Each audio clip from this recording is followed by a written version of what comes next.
Greetings, Inquisitors. Welcome to the Holocron. This is the week 224 update for the Darth Loquitur account. I update this account progress every week, go through all the characters, ships, mods, Datacrons, whatever we're doing for the account so that y'all can follow along. Please remember as we get started, hit that like button. It does help me, helps the channel, and I would appreciate it if you could do that. The target for this week was Malak. So in we go. Let's see, Malak is ready. So we're going to take him to gear 13. But we've got a lot of pressure right now on our relic leveling materials, so we're just going to park him at relic 1. And then I'm going to go in and look at Starkiller. We got him to relic 5.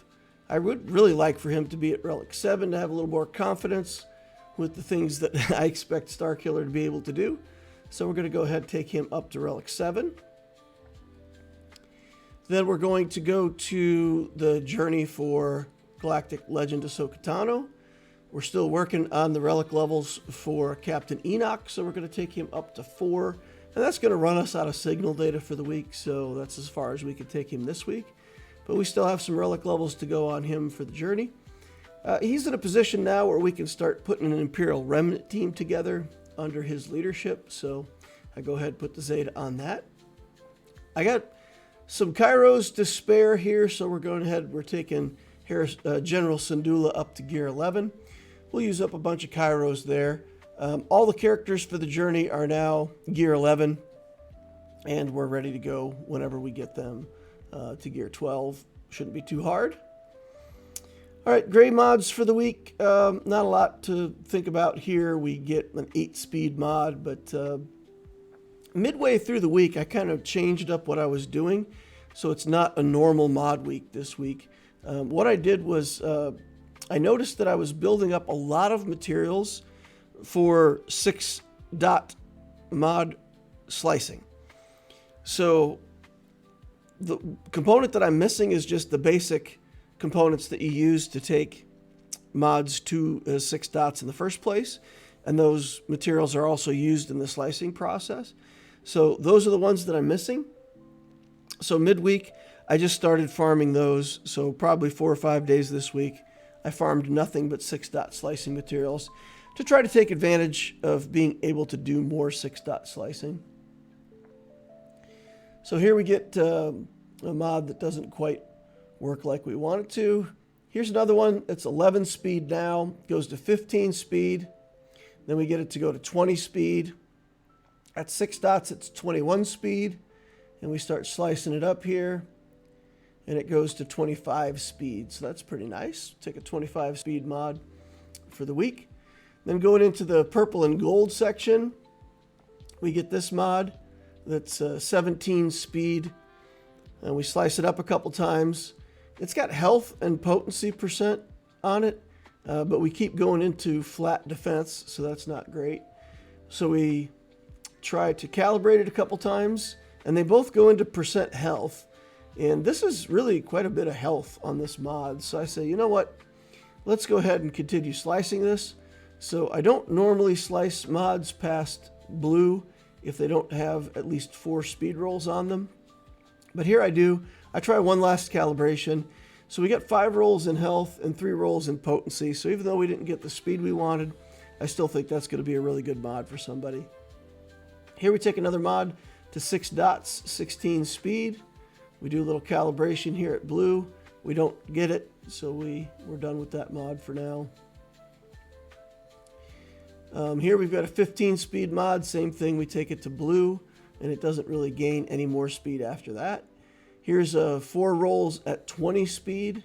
We slice it a couple times, it goes to 24. So we'll lock that one down, another good mod that we got. Here's an arrow that's got percent health, so taking that to 6 dots, pretty nice. It's got 16 speed on it, but we calibrate and we get the roll going into speed. It's now got 21 speed on it, but we're out of materials to do slicing, so we'll have to park that one, come back to it later. Then I go into Captain Enoch, and I just put some of the good mods that I've just developed, some things that I've been farming for the last couple weeks onto him. I'll steal them for a different, better character later. But for now, I might as well use them, park them on him. Datacrons for the week here. We're working on another dark side cron. We're going to get troopers on this one, I believe. Imperial Troopers. So we roll up a couple more stats here. We're getting some tenacity that we really don't want, but we take it to the top. We get a Snow Trooper. I've already got one Death Trooper Cron, so we'll go ahead and put Snow Trooper on this one. We reroll that tenacity, get some more armor, or reroll that, get some more armor penetration there. And here we get more armor penetration. So it's going to be a pretty good mod for somebody. That's gonna be it for the upgrades for the week. Let's go take a look at the stats for week 224. 10.85 million galactic power. We added 30,000. 213 relics, 184 zetas, 41 omicrons. The mod Q score went up just a little bit to 11.6. The 20 to 24 speed mods, we now have 162 applied, and 25 speed mods, we have 77 applied. Still in Kyber 3. Bastila will be the project for next week. Here's the charts for the mods for people who like to look at the graphs. That's what it looks like for me. All right, next week's energy, we're going to keep the same farming routine. Fleet energy, we're going to use Punishing One and materials. Cantina, I'll switch over and work on General Syndulla for a week or so and start trying to get some of her shards. Mod energy, I'm going to spend the next week or two just farming those basic materials for making mods 6 dot. And I'll try to get caught up on some of the things that I can do and some of the 6 dot slicing that I can do. And even if I over farm those materials, that's fine with me. I'll use them up in the future, no problem. Refresh strategy is the same. We're just using the basic 3 on everything right now. Relic priority, Malak is done. Bastila for next week. Huyang will be done, I think, before Padawan Sabine. So Huyang, we had quite a few shards of his coming out of the Marquee, so he's in good shape. So we may actually get that before Padawan Sabine. And we'll get General Syndulla farmed up and get those characters to Relic. And then we'll finish out the Relic levels and get Galactic Legend Ahsoka Tano. Then we'll start working on the Baylan Skull stuff. Which brings me to, an issue that I have with the account right now. I do have 3 Cantina farms I'm looking at for the Great Mothers, Morgan Elspeth, and General Syndulla.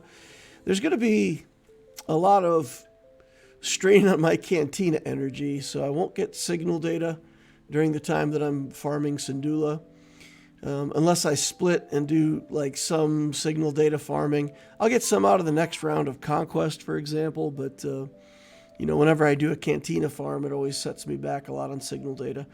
So even though I've already got 5 characters parked at Relic 1 and a ton more that are under Relic, like the Triumvirate that I did, I never managed to get them above Relic 3. And but I'm just going to have to leave all this stuff parked for now and just focus on the relics for the Galactic Legend Ahsoka and Baylan.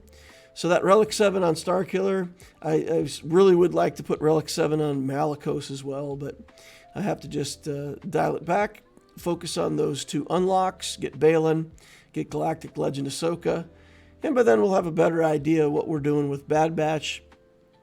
And there may be a point in the future where I have to skip one of the new